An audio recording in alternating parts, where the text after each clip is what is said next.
বুড়ো মানুষ লাঠিটা নিয়ে যখন বের হচ্ছেন, দরজা খোলার পরে বাহিরে আসার পরে তিনি দেখলেন আউফ বিন মালিকের ঘরের দরজায় একটা তীর বিধানো। ওই তীরের মাথায় এমন একটা সাদা কাগজ, কাগজটা ভাঁজ করা, তার মানে কেউ ঘরের দরজায় একটা তীর বিদ্ধ করে তীরের মাথায় একটা চিরকুট চিঠি লিখে দিয়ে গেছে। আউফ বিন মালিক রাদিয়াল্লাহু আনহু বড় মানুষ, তীরটা খুললেন, চিঠিটা হাতে নিলেন। চিঠির মধ্যে লেখা আছে, আউফ বিন মালিক শুনে নাও, তুমি তো পূর্বে আমাদের সাথে মূর্তি পূজক ছিলা, মুশরিক ছিলা। হঠাৎ করে তুমি ইসলাম গ্রহণ করেছো। ইসলাম গ্রহণ করার অপরাধে তোমার ছেলে সালিমকে আমরা কিডন্যাপ করে নিয়ে গেছি। এবার তুমি যদি তোমার ছেলে সালিমকে জীবিত ফিরে পেতে চাও, 3 দিনের মধ্যে তোমার ছেলেকে ফিরে পেতে যদি চাও, তাহলে তোমরা আবার সপরিবারে দিন ধর্ম ঈমান পরিত্যাগ করে আবারও মুশরিক হবা, শিরিক করবা। এটা যদি করতে না পারো তাইলে তোমার ছেলেরে ফিরে পাবা না। তোমার হাতে সময় আছে মাত্র 3 দিন। 3 দিনের মধ্যে 1 দিন কিন্তু গত রাত্রে অতিবাহিত হয়ে গেছে। তার মানে হাতে যখন চিঠিটা পেয়েছে তখন সময় আছে আর মাত্র 2 দিন। কয়দিন? আমার ভাইরা লক্ষ্য করেন, আউফ বিন মালিক বুড়ো মানুষ, যুদ্ধ করা তো দূরের কথা, কাজ করার মতো শক্তি তো শরীরে নাই। ছেলে সালিমকে কাফেররা কিডন্যাপ করে নিয়েছে, কি করবে না করবে বুঝে উঠতে পারছে না। চিন্তা ভাবনা করতে করতে করতে করতে আরেকটা দিন পার হয়ে গেছে।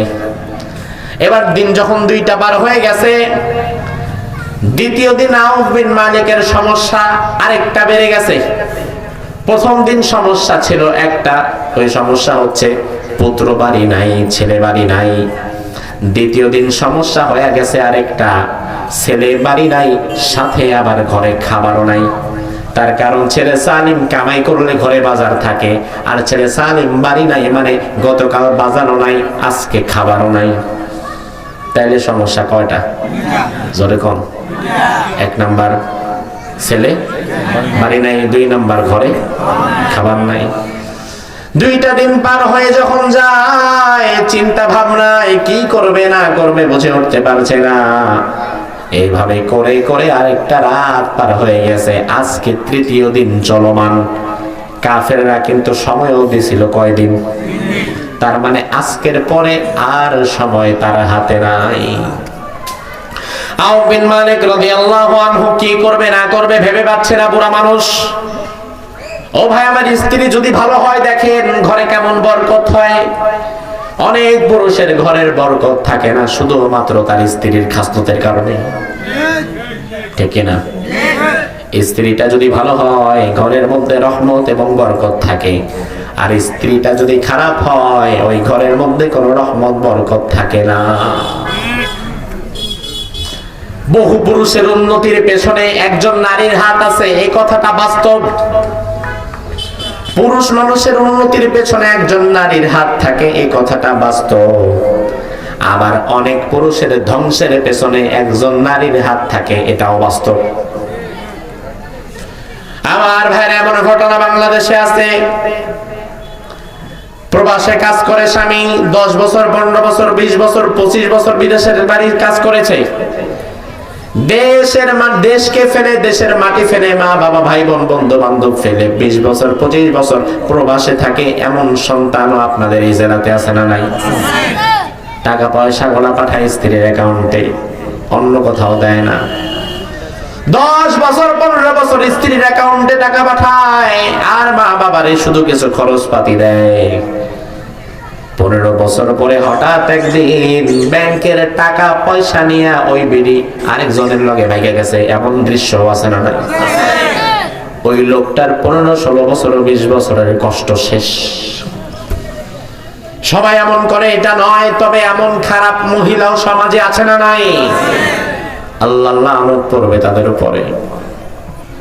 আবার বহু মহিলা এমন ভালো আছে, স্বামীর ঘরে অভাবে অভাবে দিন কাটে, অভাবের কষ্টটা এক আল্লাহ ছাড়া কাউরে বলে না, স্বামীরে চাপা চাপিও করে না। কারণ আপনার স্ত্রীটা যদি খারাপ হয়, স্ত্রী কিন্তু স্বামীর খারাপ বানায় ফেলতে পারে। স্ত্রী সারাদিন ধাক্কায়, কি করো, কি কাম করো, তুমি না দেখি সরকারি মেডিকেলে চান্স পাইছো, তুমি না দেখি সরকারি অফিসার, তুমি দেখি সরকারি চাকরি করো। পাশের বাড়ির সালাম ভাই সরকারি চাকরি করে, ঘরের মধ্যে এসি, ফ্রিজ, টিভি, মাসে লাখ লাখ টাকা পোলানে বিদেশে পাঠাইছে, তুমিও সরকারের একই পোস্টে চাকরি করো, তোমার তো দিন আনতে নুন আনতে পান্তা ফোরায়। এইভাবে করে স্ত্রী যখন পুশিং দেয়, একটা সময় ওই ভালো স্বামীটা ধীরে ধীরে খারাপ হয়ে যায়। আছে না নাই? আমার মায়েরা, মাইকের আওয়াজ যাদের কানে যাচ্ছে, আল্লাহর ওয়াস্তে স্বামীদেরকে এই সমস্ত বিষয়ে চাপ দিবেন না। বাংলাদেশে বহু নারী তার স্বামীর সংসার পরিত্যাগ করেছে, স্বামীকে বাদ দিয়ে দিয়েছে, স্বামীর থেকে বিচ্ছিন্ন হয়ে গেছে একটা অপরাধের কারণে। সেই অপরাধ হচ্ছে স্বামী মাদকাসক্ত। স্বামী মদ খায়, গাঁজা খায়, ইয়াবা খায়, বাবা খায়। স্বামী মদ খায়, গাঁজা খায়, এজন্য স্বামীর সংসার করতে চায় না, এমন হাজারো নারী আছে না নাই? স্বামী সুদ খায়, ঘুষ খায়, এজন্য স্বামীর সংসার ছেড়ে চলে যায়, এমন দৃশ্য কয়টা দেখছেন? এমন একজন আসেনি ভাই? দেখেন, উপস্থিত সাক্ষী, আপনারা সাক্ষী নিয়ে সবাই। তোমার স্বামী বিড়ি খায়, মদ খায়, গাঁজা খায়, ইয়াবা খায়, ওই স্বামীকে যেমন তুমি পরিত্যাগ করতে পারো, তোমার স্বামী যদি সুদ খায়, ঘুষ খায়, মানুষের হক মেরে খায়, ওই স্বামীরে পরিত্যাগ করা আরো আগে দরকার। এই সমাজের মানুষ সুদ ঘুষরে হারাম মনেই করে না। আমার ভাইরা লক্ষ্য করেন, স্ত্রী যদি ভালো হয়, রহমত কিভাবে আসে? আউফ বিন মালিক হাতে সময় নাই, 3 দিন আজকে চলছে, আজকে রাতের মধ্যে যদি ছেলেকে ফিরিয়ে আনা না যায়, সারা জীবনের মতো ছেলেটাকে হারিয়ে ফেলতে হবে। কি করবে? কোনো কিছুই করার নাই। এমন সময় স্ত্রী স্বামীর কাছে এসে বলছে, স্বামী একটা কথা বলি, কিছু মনে করবেন না, পরামর্শ দেই।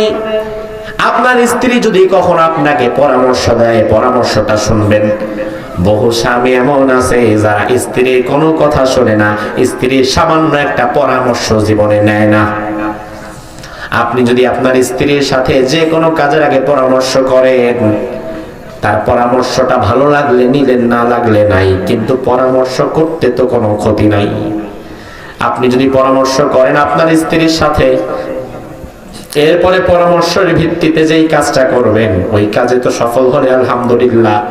আর ওই কাজে যদি ব্যর্থ হয়ে যান, স্ত্রী বলবে থাক, আল্লাহ ভরসা, আল্লাহ সহায় হবে, সমস্যা নাই।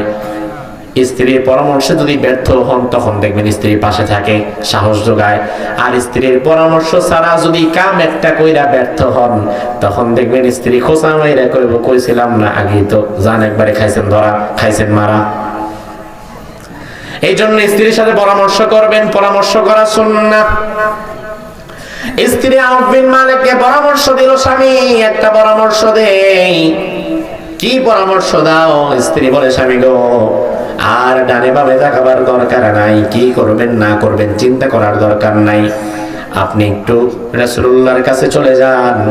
কারণ এমন বিপদে আমরা এখন আটকা পড়েছি, রাসূলুল্লাহ ছাড়া, আল্লাহ ছাড়া এই বিপদ থেকে আমরা এখন আর বের হতে পারবো না। বের হতে পারা যাবে না। এই চমৎকার পরামর্শ তার মাথায় আগে ছিল না। স্ত্রীর পরামর্শ শুনে আউফ বিন মালিক দৌড়িয়ে রাসূলুল্লাহর কাছে চলে গেলেন। মসজিদে নববীতে রাসূলুল্লাহ অবস্থান করছিলেন। আউফ বিন মালিক গিয়ে বললেন, ইয়া রাসূলুল্লাহ, বড় বিপদে পড়ে আপনার শরণাপন্ন হয়েছি। ইয়া রাসূলুল্লাহ, আপনি তো জানেন আমি কিছুদিন আগে ইসলাম গ্রহণ করেছি। আমি, আমার স্ত্রী আর আমার একমাত্র সন্তান সালিম, আমরা 3 জনের একটা পরিবার, আমরা ইসলাম গ্রহণ করে নিয়েছি। কিন্তু আজ আমাদের কপালে এমন দুর্ভোগ এসে গিয়েছে, আমার ছেলেটাকে আজকে 3টা দিন ধরে কাফেররা বন্দী করে রেখেছে। আমার কাছে চিঠি দিয়েছে, ঈমান যদি ছাড়ি ছেলেটারে ফেরত দিবে, আর ঈমান যদি না ছাড়ি ছেলেটারে মাইরা ফেলবে। আমার ছেলেটা 3টা দিন ধরে বন্দী আছে, কোনো কুল কিনারা করতে পারলাম না। আজকে আর বেশি হাতে সময় নাই, আপনার কাছে এসেছি। আপনি মেহেরবানি করে সাহাবায়ে কেরামের একটা ইউনিট আমার সাথে দেন, যারা যুদ্ধ করে, জিহাদ করে আমার ছেলেটারে মুক্ত করে আনতে পারবে। এটা হচ্ছে আমার 1 নাম্বার সমস্যা, আমার ছেলে বাড়ি নাই। আমার 2 নাম্বার সমস্যা হচ্ছে আমার ঘরে কোনো খাবার দাবার নাই, কারণ আমার ঘরে খাবার দাবার আসার একমাত্র মাধ্যম ছিল আমার ছেলে সালিম। সালিম যেহেতু 2 দিন বাড়ি নাই, আমার ঘরেও আজকে আর কোনো খাবার নাই।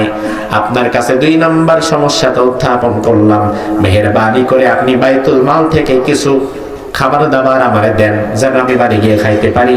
আর কিছু সাহাবী দেন যাদেরকে নিয়ে জিহাদের ময়দানে গিয়ে আমার ছেলেকে মুক্ত করে আনতে পারি। আল্লাহর হাবিব বললেন, নাও বিন মালিক, শুনে নাও, তোমার সমস্যা তো শুনলাম, কিন্তু 1 নাম্বার বিষয় হচ্ছে জিহাদ মুখের কথায় হয় না যে চলো জিহাদ করি না, বরং জিহাদের জন্য পূর্বের একটা প্রস্তুতির দরকার আছে না নাই? কথা কয় না। কারণ হুট করে বললাম চলেন জিহাদ করি হবে না, জিহাদের জন্য ঢাল দরকার, তলোয়ার দরকার, অস্ত্র শস্ত্র দরকার। কে কোন পয়েন্টে জিহাদ করবে, কে ঘোড়ায় থাকবে, কার হাতে তীর থাকবে, কার হাতে তলোয়ার থাকবে, এটা তো আগে সাজাতে হবে। মূল বিষয় হচ্ছে সাহাবীদের মধ্যে যারা জিহাদ করার, তারা এখন কেউ বসে নাই, খেজুর পাড়ার মৌসুম চলে এসেছে, কেউ খেজুর গাছের ওখানে কাজ করে, কেউ খেজুর নিয়ে ইয়ামানে গেছে, সিরিয়াতে গেছে ব্যবসা করার জন্য। এই মুহূর্তে যদি আমরা জিহাদের প্রস্তুতি নিতেও থাকি, নিতে তাও মিনিমাম মাসখানেক লাগবে। এখন তোমার হাতে কি মাসখানেক সময় আছে নাকি? বলে না, আমার হাতে সময় আছে আর মাত্র কয়েক ঘন্টা। তাইলে এখন জিহাদের সৈন্য পাঠানোর মতো অবস্থা নাই, বিপদ সীমার কাছাকাছি চলে গেছো। 2 নাম্বার, তোমার ঘরে যে খাবার নাই। ও আউফ বিন মালিক, তুমি আমার ঘরটা চেক করে দেখো, আমি নবীর ঘরেও এখন আর কোনো খাবার নাই। দুপুর বেলায় আমি মসজিদে নববীতে বসে আছি, যে মুহূর্তে খাবার খেয়ে ঘরে বসে থাকা দরকার, ওই সময়টাতে আমি মসজিদের মধ্যে বসে আছি, আমার ঘরেও তো খাবার নাই রে আউফ। ও আউফ বিন মালিক, বাইতুল মালের দরজাটা খুলে দিলাম, তুমি গিয়ে চেক করে দেখতে পারো বাইতুল মালের মধ্যেও 1 টুকরো রুটিও এখন আর অবশিষ্ট নাই। তার মানে তোমার ছেলেকে বাঁচাবার জন্য এই মুহূর্তে সৈন্য পাঠাবার মতো অবস্থাও নাই, আবার খাবার দাবার যে দিব ওই অবস্থাটাও নাই। আউফ বিন মালিকের মন খারাপ হয়ে গেল।